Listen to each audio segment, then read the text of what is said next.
మాజీ మంత్రి జీవన్ రెడ్డిపై ఫేక్ వార్తను సృష్టించిన వారిపై చర్యలు తీసుకోవాలని కోరుతూ పట్టణ పోలీస్ స్టేషన్లో ఫిర్యాదు చేసిన కాంగ్రెస్ పార్టీ నాయకులు మాజీ మంత్రి జీవన్ రెడ్డిపై ఫేక్ వార్తను సృష్టించి వైరల్ చేస్తున్న వారిపై చర్యలు తీసుకోవాలని జగిత్యాల పట్టణానికి చెందిన పలువురు కాంగ్రెస్ నాయకులు పట్టణ పోలీస్ స్టేషన్లో ఫిర్యాదు చేశారు.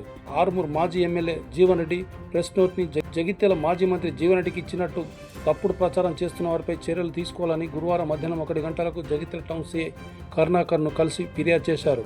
మాజీ మంత్రి జీవన్ రెడ్డి పరువుకు భంగం కలిగేలా ఫేక్ వార్తను సోషల్ మీడియాలో ప్రచారం చేస్తున్న వారిని గుర్తించి వారిపై చట్టపరమైన చర్యలు తీసుకోవాలని కోరారు.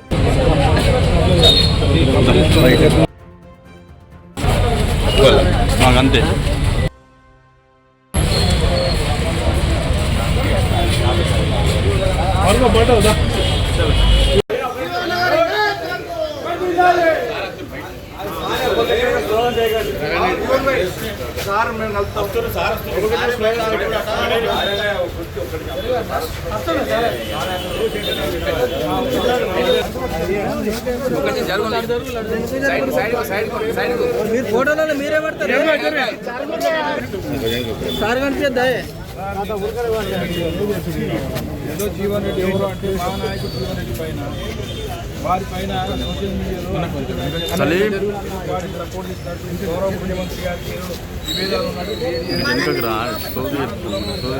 ఆ సోషల్ మీడియాలో పెట్టినటువంటి పోస్ట్ ఏదైతే ఉన్నారో తప్పకుండా వారు పట్టుకొని శిక్షించాలని కాంగ్రెస్ పార్టీ కోరుకుంటారు.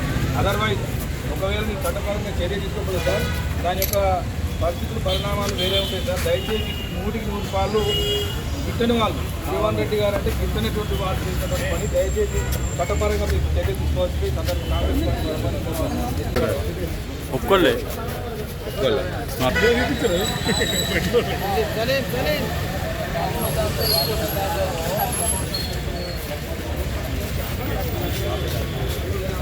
పాడవుదా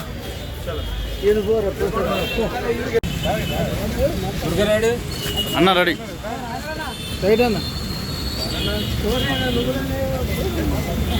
ఇలాంటి రోజున గౌరవ మాజీ మంత్రివర్యులు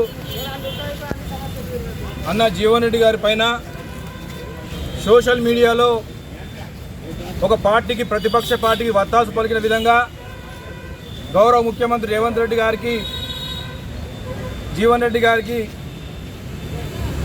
ఏదైతే గ్యాప్ ఏర్పడని చెప్పి ఒక ఫేక్ వీడియో ఒక ఫేక్ న్యూస్ ద్వారా మరి జగిత్యాల జిల్లాలో మరి ప్రతిపక్షాలకు సంబంధించినటువంటి బీఆర్ఎస్ పార్టీ ఇంకో పార్టీ వారు వైరల్ చేయడం జరిగింది. మరి ఈ సందర్భంగా జిల్లా కాంగ్రెస్ పార్టీ పక్షాన మేము తీవ్రంగా ఖండిస్తూ ఉన్నాం. నిజంగా కూడా కాంగ్రెస్ పార్టీ యొక్క జెండానే ఊపిరిగా ఈ ప్రాంత ప్రజల ఆశాజ్యోతిగా అన్న అంటే నేను ఉన్నానని చెప్పి అనునిత్యం ప్రజల్లో ఉన్నటువంటి నాయకుడు మన జీవన్ రెడ్డి గారి మాట ఈ సందర్భంగా తెలియజేస్తా ఉన్నాను. ఒకే పార్టీ ఒకే జెండా ఇందిరాగాంధీ గారి ఆశయ సాధన కొరకై రాహుల్ గాంధీ గారిని ప్రధానమంత్రి చేయడమే ధ్యేయంగా రేవంత్ రెడ్డి గారి నాయకత్వంలో కాంగ్రెస్ పార్టీ రాష్ట్రంలో బలోపేతం చేయడమే ధ్యేయంగా పనిచేస్తున్న నాయకుడు మన జీవన్ రెడ్డి గారి మాట ఈ సందర్భంగా తెలియజేస్తా ఉన్నాను. దాన్ని చూసి ఓర్వలేక కొంతమంది ప్రతిపక్ష నాయకులే కానీ అంతకుముందు ఒక పార్టీలో గెలిచి ఇంకో పార్టీలోకి మా పార్టీలోకి వచ్చినటువంటి నాయకుల యొక్క హస్తం ఉన్నదని చెప్పి తీవ్రంగా నేను చేయడానికి ప్రయత్నం చేస్తూ ఉన్నాను. మా నాయకుడు ఒకటే పార్టీ ఒకే జెండా ఒకే సిద్ధాంతంతో పనిచేస్తున్న నాయకుడు మన జీవన్ రెడ్డి గారి మాట ఈ సందర్భంగా తెలియజేస్తా ఉన్నాను. ప్రజల సంక్షేమ ధ్యేయంగా పనిచేస్తున్న నాయకుడు జీవన్ రెడ్డి గారు. మరి ఈ సందర్భంగా కాంగ్రెస్ పార్టీ ఆధ్వర్యంలో గౌరవ సిఐ గారికి ఒక రిప్రజెంటేషన్ దరఖాస్తు ఇవ్వడం జరిగింది. ఆ యొక్క ఎవరైతే ఉన్నారో ఆ మార్పింగ్ చేసి ఆ సోషల్ మీడియాలో వైరల్ చేసినటువంటి వ్యక్తులను మరి కఠినంగా శిక్షించాలని చెప్పి కాంగ్రెస్ పార్టీ పరంగా కోరుతూ ఒకవేళ శిక్షించినప్పుడు మేము కూడా మా యొక్క ఉన్నటువంటి స్థాయిలో మా దగ్గర కూడా సోషల్ మీడియా వారియర్స్ ఎంతోమంది ఉన్నారు. దాన్ని ఏ విధంగా ఎదుర్కోవాలని మాకు తెలుసని ఈ సందర్భంగా తెలియజేస్తూ చట్టం పైన గౌరవం ఉంది మాకు. సిఐ గారు మాకు న్యాయం చేస్తారనే భావన వ్యక్తపరుస్తూ ఈ కార్యక్రమంలో పాల్గొన్న మీ అందరికీ కూడా హృదయపూర్వక నాయకుడు నమస్కారం తెలుస్తూ ముగిస్తాం. జై హింద్, జై కాంగ్రెస్. పార్టీ పక్షాన జీవన్ రెడ్డి గారి సూచన మేరకు అడ్లూరు లక్ష్మణ్ కుమార్ మంత్రి గారి సూచన మేరకు టౌన్ సిఐ గారికి కాంగ్రెస్ పార్టీ పక్షాన ఒక మెమరాండం దరఖాస్తు ఇవ్వడం జరిగింది. ఏంటంటే నిన్న సోషల్ మీడియాలో కానీ లేకపోతే పత్రికా ప్రకటన కానీ జీవన్ రెడ్డి గారి పైన అనుచిత వ్యాఖ్యలు ప్రదర్శించిన వారిపైన చర్య తీసుకోవాలని చెప్పి ఈరోజు టౌన్లో కూడా దరఖాస్తు చేయడం జరిగింది.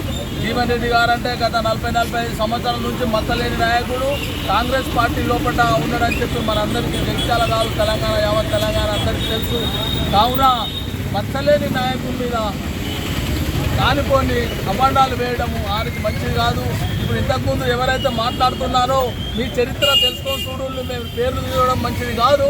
మీరు ఆర్మూర్లో కానీ మీరు ఇతరత్ర కానీ ప్రభుత్వ స్థలాలను కబ్జా చేసుకొని, ఆర్టీసీ స్థలాలను కబ్జా చేసుకొని ఎన్నో నాటకాలు వేస్తున్నారు, ఎన్నో అవినీతికి పాల్పడుతున్నారు మీరు. కానీ మా నాయకుడు అలాంటి కాదు. కాంగ్రెస్ కార్యకర్తలు కాపాడుకుంటూ జగిత్యాల నియోజకవర్గము మరియు తెలంగాణను కాపాడుకుంటూ కార్యకర్తలను బలంగా ప్రదర్శిస్తుంది. కాబట్టి వారిపైన చేసిన దానికి కేసు నమోదు చేయాలని చెప్పి సిఐ గారికి దరఖాస్తు చేయడం జరిగింది.